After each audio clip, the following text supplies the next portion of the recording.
Ano ang ibig sabihin ng consequences? Consequence ay yung resulta ng iyong mga gawain. May kasabihan na kung ano yung tinanim mo, yun yung aanihin mo.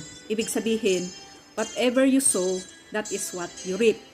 The world says it is a karma. In other words, lahat ng ating mga ginagawa may katapat yan. Either good or bad. So kung masama yung ginagawa mo, syempre, you will know the consequences. Consequences means babalik din sa'yo kung ano yung mga pinagagawa mo. You can choose either to do otherwise. Mamili ka. If you want a good consequence, then do good. If you want a bad consequence, then it's your choice to do a bad thing. Basta, ang consequence, hindi yan mawawala. Hindi man ngayon, pero may bukas pa. You can do either good or bad.